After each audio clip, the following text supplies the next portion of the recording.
കാരുണ്യമില്ലെങ്കിൽ ഭൂമിയിൽ എല്ലാരും എല്ലാരും എത്തേമുകൾ, എല്ലാരും എല്ലാരും എത്തേമുകൾ, എത്തേമുകൾ.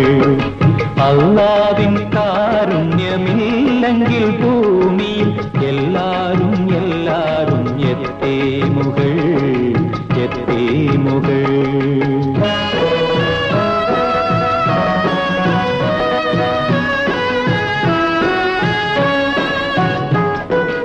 ഇന്നത്തെ മന്നവൻ നാളത്തെ യാചകൻ, ഇന്നത്തെ സമ്പന്നൻ നാളെ വെറും എത്തീം എത്തീം.